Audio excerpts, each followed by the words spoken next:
Voilà, on reprend la vidéo sur ce fameux chapitre numéro 4 de la RAID. Donc ce chapitre, comme tout à l'heure, hein, on parlait d'amplification et de filtrage. La première vidéo qui a été diffusée en même temps a traité de la partie amplification. Là, maintenant, on va parler de la partie filtrage.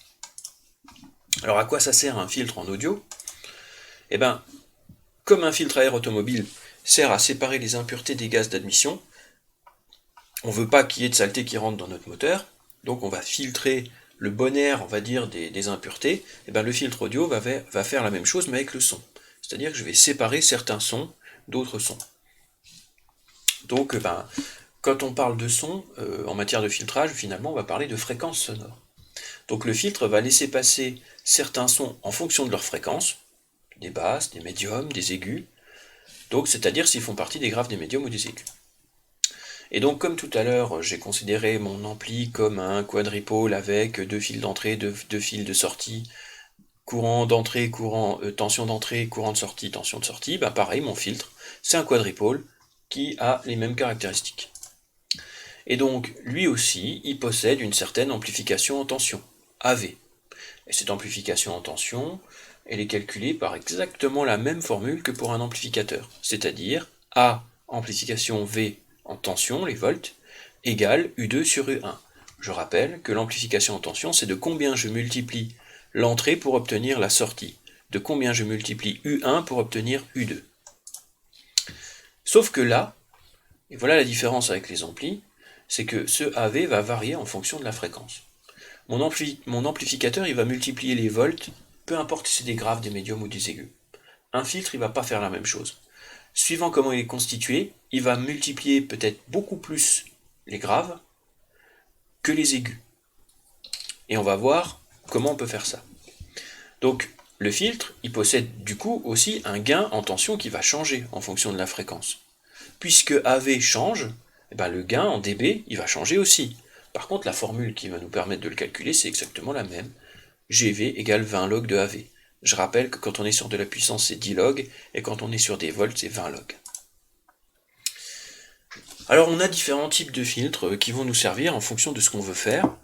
Donc 4 principaux, hein, en fonction des fréquences qui sont conservées ou qui sont supprimées. Le premier type, c'est le filtre passe-bas. Donc le filtre passe-bas, si on regarde un petit peu ce schéma, on voit qu'il a un gain qui a une certaine valeur, ça veut dire que je vais gagner quelque chose, un gain, je vais gagner les fréquences qui sont basses. Alors, ce diagramme-là, attention, c'est pas un chronogramme, c'est un spectre de fréquences. Ça veut dire que ici, c'est pas le temps. Ici, c'est les fréquences. À gauche, c'est les basses fréquences, à droite, c'est les hautes fréquences. Et donc, à partir d'une certaine fréquence, celui-là, il va laisser passer, il va amplifier les basses fréquences. Et à partir d'une certaine fréquence que j'appelle FC, fréquence de coupure, eh ben, il va supprimer les fréquences. Donc le filtre passe-bas, lui, il va laisser passer les basses fréquences. Je vais avoir un gain qui a une certaine valeur, et puis ici, je vais même avoir des gains négatifs, c'est-à-dire des pertes, hein, finalement, je vais enlever les hautes fréquences. Donc ce filtre passe-bas, il laisse passer les basses fréquences jusqu'à une certaine fréquence de coupure, et les hautes fréquences, il va les supprimer.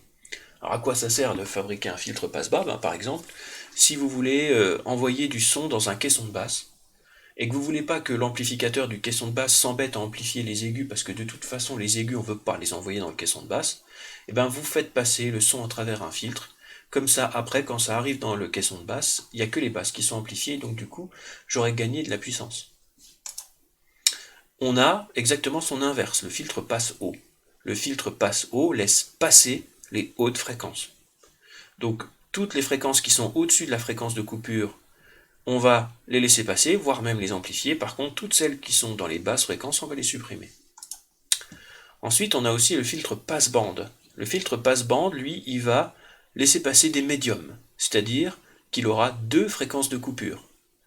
On vire les basses, on enlève les aigus, et on va conserver une bande de fréquences qui est comprise entre la fréquence de coupure numéro 1 et la fréquence de coupure numéro 2.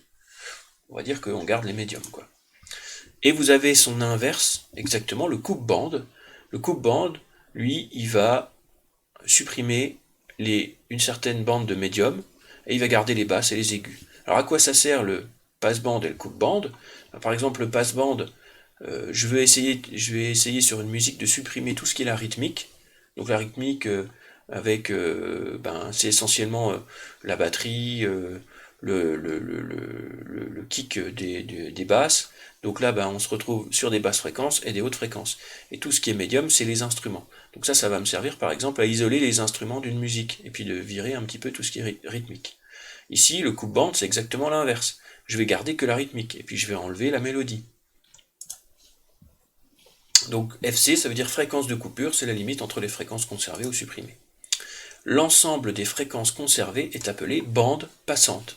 La bande de fréquences qui passe. La bande passante, c'est l'ensemble des fréquences qu'on garde. Donc ici, la bande passante, elle est entre FC1 et FC2. Ici, elle est au-delà de FC. Ici, elle est en dessous de FC. Et ici, elle est en dessous de FC1 et au-dessus de FC2.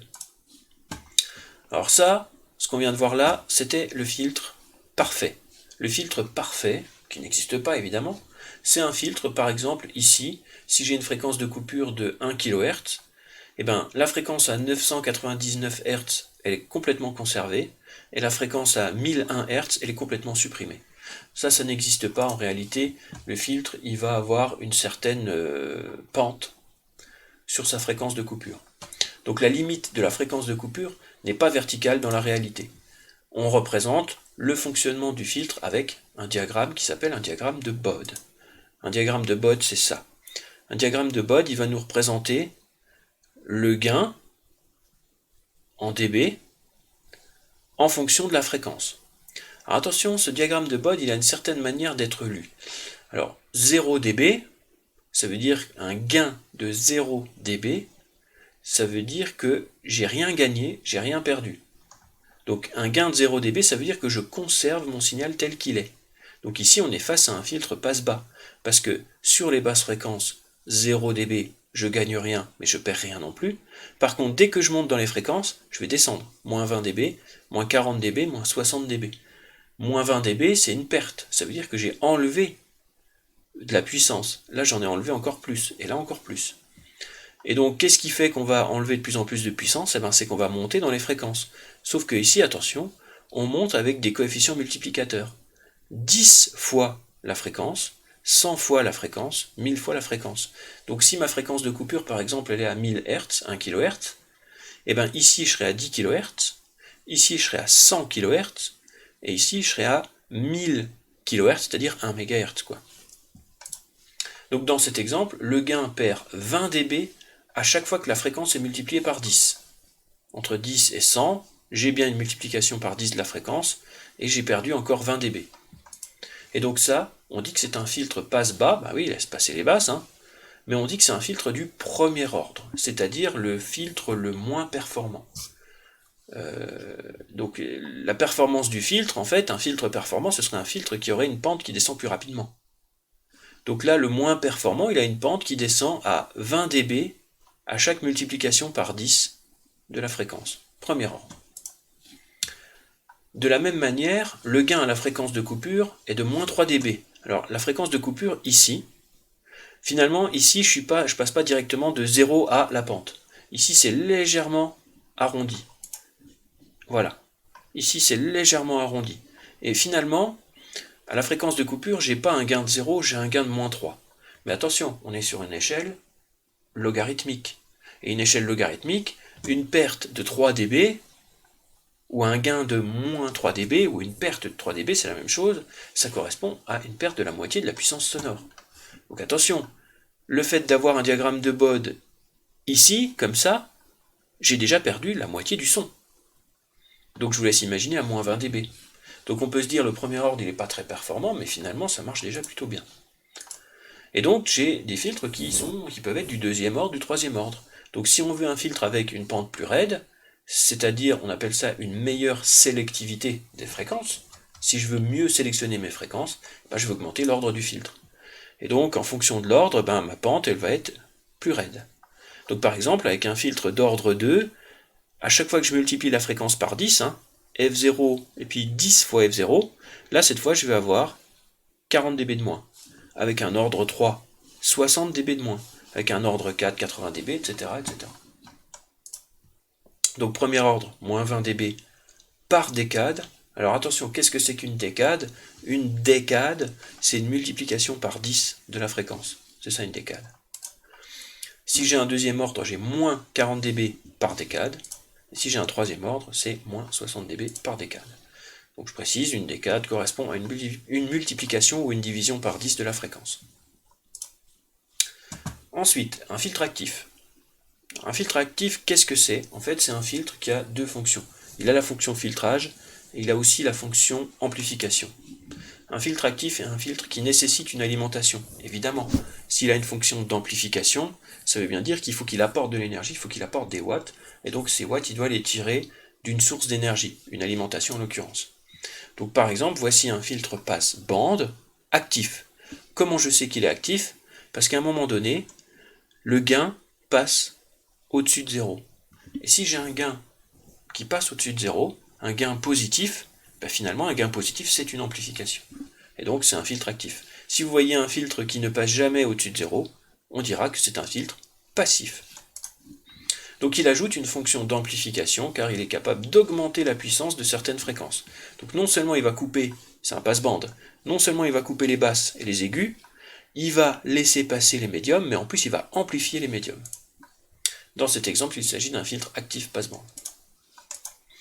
Un petit exercice, parce que vous allez voir qu'on peut aussi faire des calculs sur les filtres. Donc j'ai un signal VE qui est issu d'un amplificateur, donc là attention, VE c'est la sortie d'un ampli, et VS est envoyé vers un haut-parleur. Donc ça veut dire que ça c'est un signal qui est déjà amplifié, et puis je veux enlever certaines fréquences avant de l'envoyer au haut-parleur. Donc on a mesuré VE et VS pour différentes fréquences, et on a rassemblé les résultats dans le tableau suivant. Alors on va essayer de comprendre ce que c'est que ce tableau. Ici, j'ai la fréquence, donc j'ai fait différentes mesures, VE et VS, et à chaque fois, j'ai changé la fréquence. Donc par exemple, j'ai mis 1 Hz, j'ai mesuré les deux.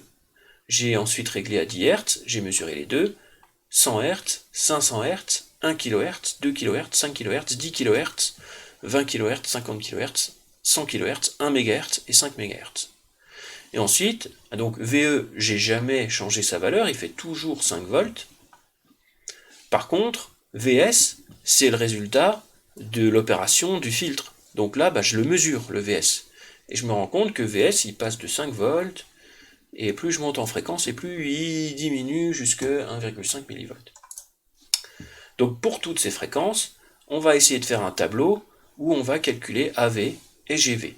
C'est-à-dire que pour chaque colonne du tableau, on va à chaque fois essayer de rajouter deux lignes, une ligne où je vais calculer le gain en tension, et puis une ligne où je vais calculer l'amplification en tension. Je rappelle les formules qui permettent de les obtenir. AV c'est U2 sur U1 ou V2 sur V1, sauf que là, dans notre cas, je ne les appelle pas V1 et V2, je les appelle VE et VS. Donc il me suffit d'adapter la formule en disant que c'est VS divisé par VE. Et puis le gain, si je connais déjà AV, il me suffit de faire 20 fois log de la valeur de AV. Donc en fait, finalement, c'est toujours les mêmes calculs qui sont répétés à chaque colonne du tableau. Si vous le faites, voilà ce qu'on obtient. Donc l'amplification en tension, quand j'ai les deux mêmes valeurs, 5 divisé par 5, évidemment, ça fait 1. 5 divisé par 5, ça fait 1. Mais plus la valeur de VS va diminuer, et plus cette amplification va diminuer. Donc une amplification de 1, ça veut dire que j'ai la même chose à l'entrée et à la sortie. Et puis au fur et à mesure, j'ai cette amplification qui diminue, puis qui se rapproche de 0. Le gain, lui, par contre, ça fonctionne différemment. Quand j'ai la même chose à l'entrée et à la sortie, j'ai une amplification de 1, j'ai multiplié par 1, 5 multiplié par 1, ça donne 5, donc c'est bien une multiplication par 1. Par contre, le gain, ou la perte, c'est 0. J'ai 5 à l'entrée, 5 à la sortie, ça veut dire que j'ai gagné 0. Mais j'ai perdu 0 aussi. Donc j'ai un gain qui est nul. Ça, le gain, c'est ce que je gagne ou ce que je perds. Et ensuite, à partir du moment où j'ai une différence entre l'entrée et la sortie, là, le gain, il va se mettre à aller dans les négatifs. Moins 0,1, moins 0,7, moins 2, moins 5, moins 8, etc. jusqu'à moins 70 dB. Vous avez déjà peut-être une petite idée du type de filtre qu'on a en face de nous. Justement, quel est le type de filtre utilisé? Ça, 1 Hz, 10 Hz, 100 Hz, c'est des basses fréquences. 100 kg, 1 méga, 5 mégas, c'est des hautes fréquences. Les basses fréquences, finalement, elles sont conservées, puisque j'ai la même chose à l'entrée et à la sortie. Par contre, les basses fréquences, elles sont complètement éliminées. Les hautes fréquences, elles sont complètement éliminées. Donc on voit bien qu'on est face à un filtre passe-bas. Il laisse passer les basses fréquences. Laisse-t-il passer les basses ou les hautes fréquences? Je viens de répondre à la question, c'est bien les basses fréquences. Combien de dB perd-on à chaque fois que la fréquence est multipliée par 10? Ah, alors là, il faut qu'on se mette au niveau de la pente. On ne va pas essayer de se mettre dans les basses fréquences, il faut qu'on se mette au niveau de la pente, dans les hautes fréquences. Et on va regarder, on va essayer de repérer des fréquences multipliées par 10. Donc par exemple, entre 10 kg et 100 kg, j'ai bien une multiplication par 10 de la fréquence, et ben je vois que je suis passé de moins 16 dB à moins 36 dB. De moins 16 à moins 36. J'ai un écart de dB de 20 dB. Je peux aussi regarder ce qui se passe entre 100 kg et 1 méga. J'ai aussi une décade là, c'est-à-dire une multiplication par 10 de la fréquence. Et bien là aussi, je perds entre 36 et 56, 20 dB. Et on a vu tout à l'heure que 20 dB par décade, c'était un filtre du premier ordre. Donc en déduire l'ordre du filtre, c'est donc un filtre du premier ordre. Entourer sur le tableau les cases comprises dans la bande passante. Alors je rappelle que ce que c'est que la bande passante, c'est toutes les fréquences qu'on conserve. Et on considère qu'elles sont conservées à partir du moment où le gain il est compris entre 0 et moins 3 dB. C'est-à-dire toutes les fréquences qui ont moins perdu que la moitié de leur puissance. Voilà. Dès qu'elles ont perdu plus de la moitié de leur puissance, on va considérer qu'elles sont coupées. Et donc, s'il y a moins de la moitié de la puissance perdue, on est dans la bande passante. Et là, entre 0 et 3 dB, je regarde, 0, 0, 1, 1, moins 2, moins 5. Donc ça veut dire que c'est toutes ces bandes de fréquences-là qui sont entre 0 et moins 3 dB de gain.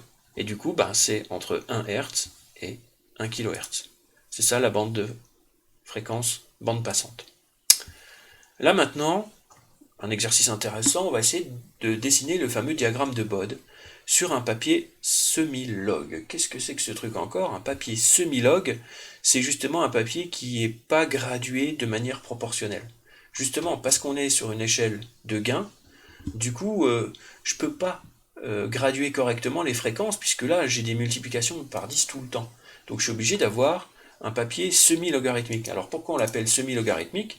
Parce qu'en fait, il a cette fameuse échelle logarithmique sur l'axe horizontal. Par contre, sur l'axe vertical, il a une échelle qui est tout à fait classique et proportionnelle. C'est pour ça qu'on l'appelle semi-log. On peut trouver aussi du papier log, où là on a une échelle logarithmique en horizontal et en verticale. Mais là, pour faire des diagrammes de Bode, on va utiliser du semi-log. Donc sur mon semi-log, j'ai mis ici, sur l'horizontale, les fréquences. Donc là, par exemple, là je suis à 10 Hz, 20 Hz, 30, 40, 50, 60, 70, 80, 90, 100 Hz. Ici, je passe à 200 Hz, 300, 400, 500, 600, 700, 800, 900, 1000, donc 1 kg, 2 kg, 3 kg, 4 kg, 5 kg, 6 kg, 7 kg, 8 kg, 9 kg, 10 kHz, 20, 30, 40, 50, 60, 70, 80, 90, 100 kg, etc. Je m'arrête à 1 méga. Donc on voit que sur les fréquences, je ne vais pas utiliser la colonne des 5 MHz, puis je ne vais pas non plus utiliser la colonne des 1 Hz. Je vais aller de 10 à 1 méga. Ensuite, sur l'échelle des gains, là, j'ai pas de graduation. On va essayer de le graduer nous-mêmes. Finalement, si je regarde le gain, il va de 0, donc j'imagine que le 0, il sera ici. Et on va descendre, si je reste sur la colonne des 1 MHz, à moins 56 dB. Du coup, je vais me faire une graduation comme ça. Moins 10, moins 20, moins 30, moins 40, moins 50 et moins 60. Et donc comme ça, ça va me faire une courbe qui descendra au plus bas, ici. Et c'est parti, je vais commencer à dessiner. Donc là, je me rends compte que sur les 3 premières colonnes, je suis à 0 ou quasi à 0, donc je peux dessiner ici un trait qui est à 0 dB. Ensuite, je vais regarder ce qui se passe pour 500 Hz. 500, je dois être à moins 0,7. Je rappelle que 500, c'est ici. Donc moins 0,7, c'est encore quelque chose qui est très petit. Donc je vais considérer que c'est encore 0. 1 kg, là je suis à moins 2. Alors sachant que 1 kg, c'est là, et que ici je suis à moins 10. Donc moins 2, je suis à peu près là. Donc hop, je descends à moins 2. 2 kg, je suis à moins 5. Donc ici je dois être quelque part par là. Moins 5. Ensuite, j'ai 5 kg.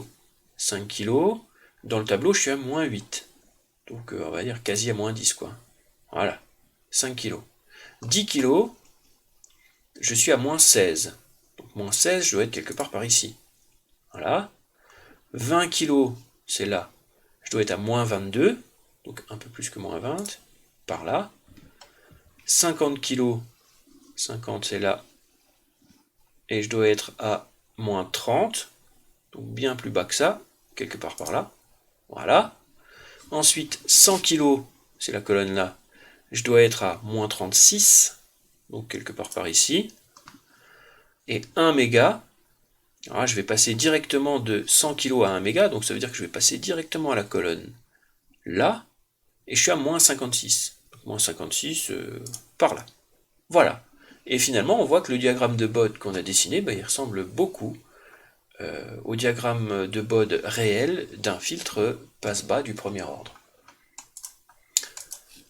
Trouver graphiquement la valeur de la fréquence de coupure du filtre. Alors je rappelle que la fréquence de coupure, c'est celle où il a perdu la moitié de sa puissance, c'est-à-dire à moins 3 dB. Alors moins 3 dB, je vais essayer de trouver sur le graphique où c'est. Ici, je suis à moins 5, donc moins 3, je dois être à peu près par là, quoi.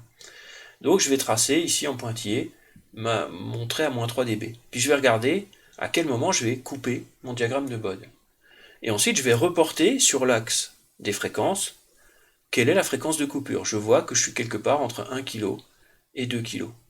Donc on va dire qu'on est à peu près à 1,5 kHz de fréquence de coupure. Donc graphiquement, la fréquence de coupure est d'environ 1,5 kHz. Ça veut dire que c'est à 1,5 kHz que le signal a perdu la moitié de sa puissance. Alors là, je donne la formule, sachant que FC, fréquence de coupure, c'est égal à 1 sur 2 fois pi fois R fois C, R étant la valeur de la résistance et C la valeur du condensateur. Je donne la valeur des résistances et du condensateur, on va essayer de retrouver la valeur de la fréquence de coupure. C'est très simple, il suffit de remplacer par les valeurs et de faire une application numérique. Alors je vous explique. 2pi, c'est touche de la calculette, 3,14. Fois 10 000, pourquoi? Parce qu'elle fait 10 kΩ, ma résistance. Fois 10, fois 10 moins 9, parce que mon condensateur fait 10 nanofarad. Et nano, c'est 10 puissance moins 9. On n'oublie pas de mettre des parenthèses ici quand on tape ça sur la calculette. Et le résultat, c'est 1590 Hz, c'est-à-dire 1,59 kHz, pas loin de ce qu'on avait trouvé graphiquement tout à l'heure. On va finir sur les différents types de filtres qui existent. Donc, il existe des filtres passifs. Alors, je rappelle, les filtres passifs, c'est ceux qui n'amplifient pas, donc qui n'ont pas besoin de source d'alimentation extérieure. Donc, les filtres, pourquoi je les appelle intégrés? Parce qu'ils sont intégrés dans le haut-parleur. Donc, soit il y a une petite électronique, bobine, condensateur, résistance, soit il y a simplement une bobine, un condensateur monté directement sur les fils. Une bobine, un condensateur, avec ces deux composants-là, je fais déjà un filtre du deuxième ordre. Donc les filtres intégrés aux enceintes sont la plupart du temps passifs. Ils permettent de séparer des bandes de fréquences sur des enceintes équipées de plusieurs haut-parleurs. En fait, c'est ça le but. C'est si dans mon haut-parleur si dans mon enceinte j'ai un haut-parleur qui est spécifique pour les médiums et les basses, et un haut-parleur qui est spécifique pour les aigus, je vais pouvoir envoyer à chacun exactement les fréquences qu'il aime bien. Parce que quand j'envoie des basses dans un haut-parleur aigu, ce qu'on appelle un tweeter finalement, je vais avoir un son qui va être beaucoup plus mauvais. Les filtres intégrés sont fixés à l'intérieur de l'enceinte sur un circuit imprimé ou simplement soudés sur les fils. Il existe également des filtres passifs en boîtier. Alors les filtres passifs en boîtier, ils sont fournis souvent avec des kits de haut-parleurs plus filtres. Et donc là-dessus, on a les différents connecteurs qui permettent l'entrée du signal, ainsi que la sortie pour les basses et la sortie pour les aigus. On trouve ça souvent dans les amplis de voiture, pour pouvoir séparer basse, médium, aigu, ça c'est une portière de voiture. Donc les filtres passifs se trouvent souvent sous forme de boîtier à ajouter entre l'amplificateur et les enceintes. Ces filtres permettent de séparer un signal d'entrée en 2 ou 3 sorties pour les bandes graves, médium et aiguës. les filtres passifs doivent supporter la puissance à transmettre au haut-parleur. Ah oui, alors ça c'est le problème, c'est que si jamais j'ai un ampli qui crache 200 watts, bah ça veut dire que mon filtre il doit encaisser ces 200 watts pour pouvoir les envoyer au haut-parleur derrière. Et donc du coup, plus la puissance est élevée, et plus les composants du filtre passif devront être gros et donc chers. Donc la plupart du temps, en audio, un filtre du deuxième ordre est suffisant pour séparer les voix d'une enceinte dotée de plusieurs haut-parleurs, parce qu'après notre oreille elle est plus capable de faire la différence. Et puis vous avez les filtres actifs. Donc les filtres actifs, l'idée, ça va être de séparer les fréquences avant d'envoyer ça aux différents amplis. Comme les filtres passifs étaient après les amplis, il fallait qu'ils aient des gros composants pour supporter la puissance. Là, c'est beaucoup plus simple, puisque l'idée c'est de séparer au moment où la puissance est faible. Sauf que ça crée un problème de coût, parce que derrière, il va falloir un ampli par type de son, grave, médium et aigu. Alors des fois, il existe des boîtiers complets qui font filtres et amplis. Donc les filtres actifs doivent être alimentés pour fonctionner, évidemment, puisqu'ils sont actifs. Ils permettent de faire une séparation des voix avant les tâches d'amplification, ce qui permet d'éviter aux amplis de perdre de la puissance sur les fréquences inutiles. Et voilà qui termine ce chapitre sur amplification et filtrage, et je vous donne rendez-vous la semaine prochaine pour le chapitre suivant. Merci.